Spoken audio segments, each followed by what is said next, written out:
तो नमस्कार दोस्तों, मैं एडवोकेट उत्कर्ष शर्मा आप सभी का फिर बहुत बहुत स्वागत करता हूं हमारे चैनल में, हमारी इस वीडियो में। तो दोस्तों आज हम बात करने वाले हैं जीएसटी के रजिस्ट्रेशन के बाद जो हमें कंप्लाइंस फॉलो करनी पड़ती है उनके बारे में। क्योंकि जीएसटी के बारे में, जीएसटी रजिस्ट्रेशन के बारे में तो सभी लोग आपको बता देते हैं, हर तरीके की वीडियो आपको यूट्यूब पे मिल जाएगी, पर बहुत ही कम लोग होते हैं कि जीएसटी के रजिस्ट्रेशन के बाद हमें कौन सी कंप्लाइंस फॉलो करनी है उसके बारे में आपको पता है। तो दोस्तों अगर आपको हमारी वीडियो, हमारी जानकारियां अच्छी लग रही हैं तो हमारे चैनल को जरूर सब्सक्राइब कीजिएगा ताकि हमारा हौसला बढ़े, हम आगे आपके लिए और मेहनत करते रहें और अच्छी वीडियो लाते रहें। तो आइए चलते हैं वीडियो की तरफ।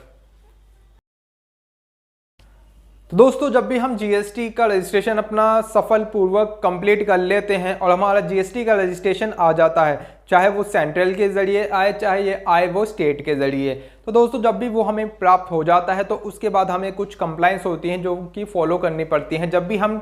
जीएसटी का रजिस्ट्रेशन करते हैं तो हमें अब एक कॉन्टैक्ट नंबर और ईमेल आईडी की आवश्यकता पड़ती है। इन्हीं कॉन्टैक्ट और ईमेल आईडी के ऊपर ही आपकी जीएसटी की अप्रूवल का जो नोटिफिकेशन होता है वो आता है। तो जो भी आप ईमेल आईडी उसके अंदर एंटर करते हैं उसके बाद आपकी जब अप्रूवल मिल जाती है जीएसटी डिपार्टमेंट से तो उस पर लिखा हुआ आता है वेलकम टू जीएसटी फैमिली, और साथ में आपके पास एक टेम्परेरी पासवर्ड आता है और एक आता है आपका जो जीएसटी नंबर जो होता है उसको ही आपका आईडी के तौर पर वहाँ पे मेंशन किया हुआ होता है मेल आईडी पर। तो दोस्तों उसके बाद हमारी कंप्लाइंस का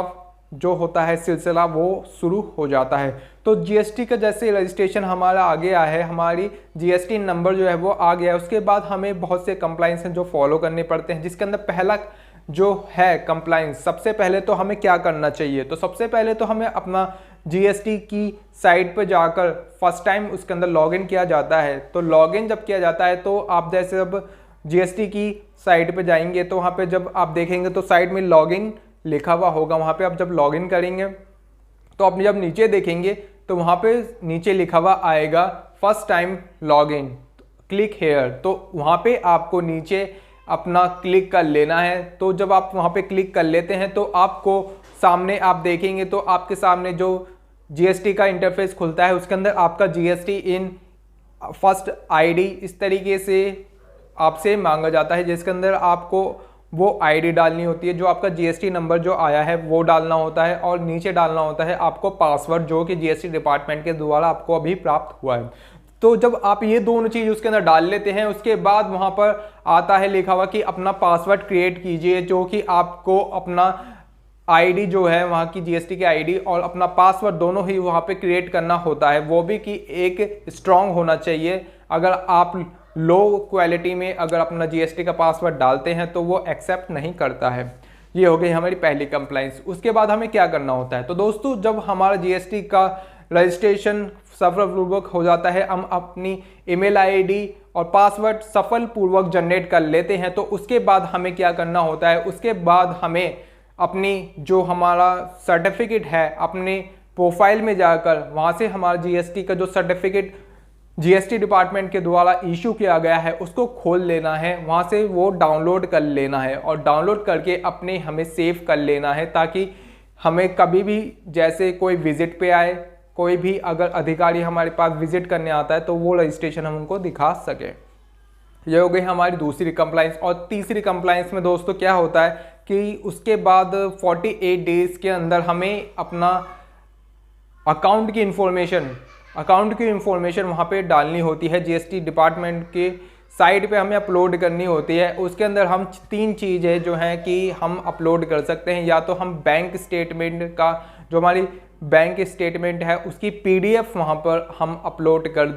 कर दें, या बैंक की जो हमारी पासबुक है उसका फ्रंट पेज की फ़ोटो हम अपलोड कर दें, या फिर हम एक अपलोड कर सकते हैं कैंसल चेक हम वहाँ पे अपलोड कर सकते हैं, ताकि हमारे बैंक को जो हमारा बैंक अकाउंट है उसको अच्छी तरीके से जीएसटी डिपार्टमेंट के द्वारा वेरीफाई कर लिया जाए। और इसके बाद जब हमारी ये कंप्लाइंस पूरी हो जाती है फिर हम आते हैं चौथी कंप्लाइंस पे, जिसके अंदर हमें अपना जो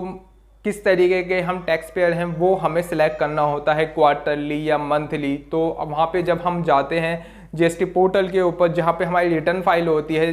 रिटर्न डैशबोर्ड पे जब हम जाएंगे तो वहाँ पर जब हम अपनी जो मंथ की डेट है मंथ है उसको क्लिक करेंगे और जब नीचे देखेंगे तो वहाँ पर कुछ नहीं होगा। तो वहाँ पे एक लिखा हुआ आएगा कि फर्स्ट टाइम अगर आप लॉगिन कर रहे हैं यहाँ पे सेलेक्ट करें अपनी मंथली और क्वार्टरली रिटर्न के लिए, तो वहाँ पे हमें क्लिक कर लेना है। तो अब जब आप वहाँ पे आ जाएंगे तो वहाँ पे आप सेलेक्ट कर सकते हैं कि आपको क्वार्टरली रिटर्न फाइल करनी है या आपको मंथली रिटर्न फाइल करनी है। तो दोस्तों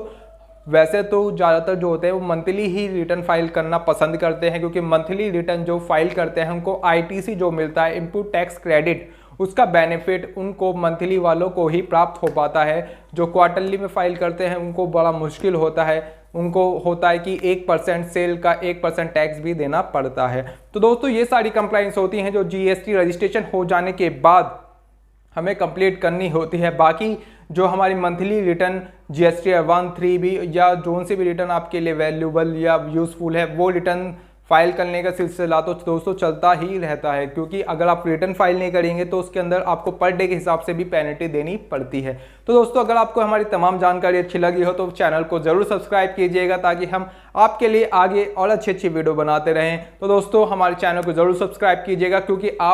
हमने देखा है कि आप हमारी वीडियो देखते हैं, पसंद करते हैं, पर चैनल सब्सक्राइब नहीं करते हैं। तो दोस्तों चैनल सब्सक्राइब कीजिए ताकि आपको और अच्छी वीडियो देखने को मिलती रहे। Thank you.